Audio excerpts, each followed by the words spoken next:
İstifada olan polis polkovniki Sahib Həsənova söz verilir. Alqışlayalım. İlk önce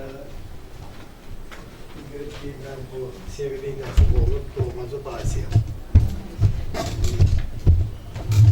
Her bir kese bu vaxt ayırıp, zaman ayırıp, gelip arka kömək dayağı olan her bir kese sevindiğimize minnettarımı bildirim. Orada da bu arka kömək, mənəvi arka kömək dayağı olmaq sevindiğimizi daha da ruhlandırır ki, belə möhtəşəm kitabları hər şey geçsin. Allah bütün şəhidlərimizə rəhmət eləsin, hər birinin ruh qarşısına baş edir. Bu kitabı mən oxuyanda elə bil mənim özümdən asıl olmadı. Deməli, Nurlan Nadiroğlu Həsənov. Bu Həsənov soyadını orada, deməli, mən özüm 2 dəfə yaralanmışam. Özüm də Həsənov soyadını daşıdığıma görə də elə o qədər doğma gəldi, o qədər əziz gəldi. Elə bildim, öz ailə üzvlərimdən biridir. Sözsüz ki, bütün şəhidlərimiz hamısı bizim üçün doğmadır, əzizdir. Və burada deməli, həm ata nənəsinin, ata tərəfdən nənəsinin, həm də ana tərəfinin bunu oxuduqsa nə qədər mən kövrəldim. Yenə tam oxuya bilərim. Həm ata nənəsi tərəfdən 2 kuplet oxuyacağım.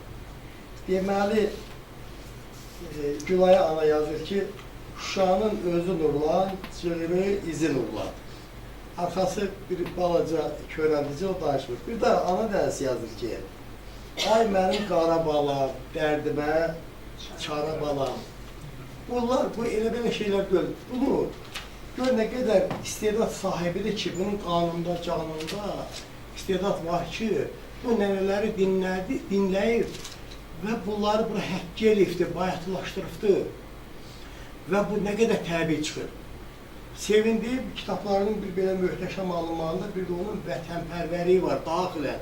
Ola bilər kimsə istedadı var, yazır, poza bilir. Yazır, kitablar yazar, laf böyük belə ciltlər yazar bilər. Amma vətənpərvərik yoxdursa o kitablar çox süyünüdür.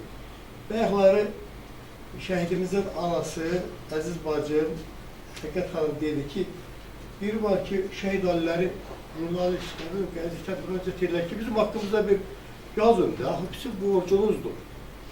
Mən özüm 15 il polis sürə işləmişəm. O qədər gəlirdilər ki, məsəl üçün, haqqında yazaq. Mən televizorda çıxışlarım çoxdur. Mən erməni bayraqlara dizən yedirib, Azərbaycan bayrağını dalğalandıran adamım. Bir gündə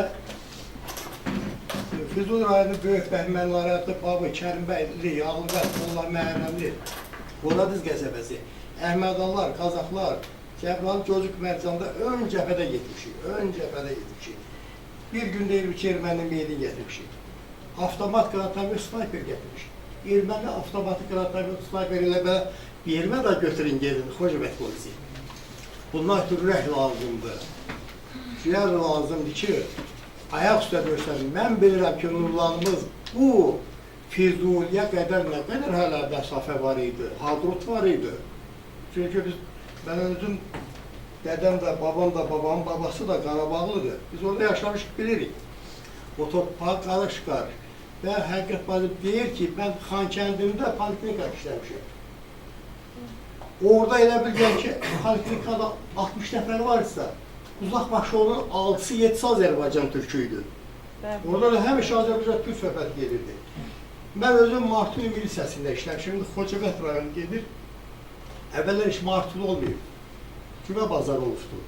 Təmiz türk mənşəli olur, hamısı gəlmədi. Görün, hüquq mühafizə orqanı işləyəsən və iclasda Azərbaycan türkü ilə erməni yaxalaşasan. Biz əmin-amanlıq yaratmaq əvəzinə yaxalaşırdıq. Niyə?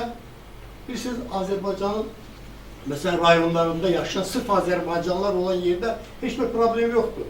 Hamısı Azərbaycan, Sabirabad olsun, Şirvan olsun, nə bilim, bir tərəfdən Ağcabəd olsun, Ağdam olsun. Amma Dağlıq Qarabağda yaşayan insanlar, özdəki o vaxtı rəhbərlər də çox naşı idi. Biz orada çarəsiz qalmışıq. Xankənddə 15 min Azərbaycanlı yaşayır. Onlar iş yerində bilmirlər, işin görsünlər, bilmirlər ki, milli mənsubiyyətini, qürurunu qorusunlar. bizim Ulu Öndər haqqında onların ermənilərin ən çox qorxduğu insan bizim Ulu Öndər idi. Biz partizaniyyətlə deyirdik o vaxtı iclasda Ulu Öndərin şəkili partbüroda, siyasi büroda Qarbaçovdan sonra gəlirdi. Həmişə baxırdılar, əleyhinə danışırdılar, görməyə gözləri yox idi. Bir dənə də gücümüz çatmadı, biz 9 Azərbaycan 35 erməni milislər işləyirdi. Əgər bu vaxtda stol qoydum, yüzündən öpdüm. Bir qayıçısına mən də yaxalaşdı elədim, nəysə. Demən nədir? Bax, indi mən istəyərdim ki, Ulu Öndərimizin Xankəndində, Şuşada möhtəşəm heykəlləri ucaldılsın. Bir tərəfi İrəvana baxsın, bir tərəf Dərbəndə baxsın, Borçalıya baxsın, Təbrizimizə tərəf baxsın. Çünki inşallah bütün Azərbaycan hər bir kəsin, biz məsəl üçün, digər soruşan da halasın, biz hamımız, hələ ki o Qarabağın tacı olan Şuşa hələ bizdə olmayanda, hamımız Şuşalıydıq. Çünki Şuşa Üzeyir Hacıməyev yetişdirir, Niyazını yetişdirir, Keçəçoğlu Məhəmbəli yetişdirir. Cabbar Qaradoğlu yetişdirib. Əsli kökü Şuşalı olan Fikrət Əmirov yetişdirib.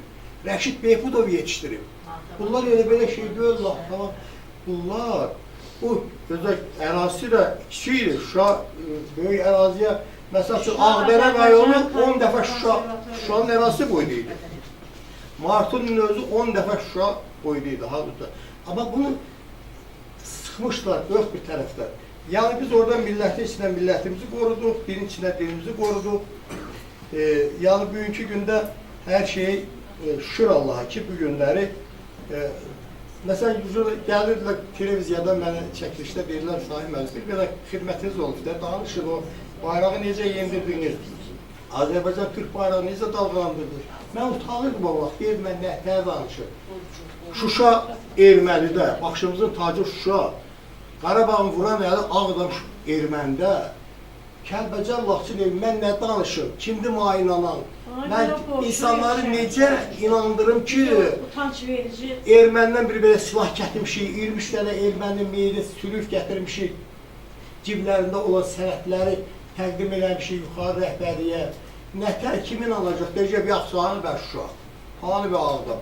Amma bu günləri, bu 44 günlük müharibəmizdə və sonraki Xankəndində o 23 saatlıq, burada, doğrudan da nə qədər alnı açıq, söz yox ki, böyük itkidir şəhidimiz. Amma nə qədər alnı açıq, ürəyi açıq şəhidimiz haqqında danışa bilirik. Çünki nəticə var. Allah şəhidimizə rəhmət eləsin. Bütün şəhidlərimizə rəhmət eləsin. Bir daha deyirəm, ruhlar qarşısında baş əyirəm. Sevinib bizim fəxrimizdir, canımızdır, ciyərimizdir. Mən ondan qürur duyuram ki, vətənpərvərlikdə biraz da dahisinə çəkdi. İnanıram ki, sizin bura zəhmət çəkib gəlməyiniz, məsələn, şəhid ailələrində burada olmaqdan nə qədər elm obam kimi də mən sizlə qürur duyuram, fəxr edirəm. Sağ olun.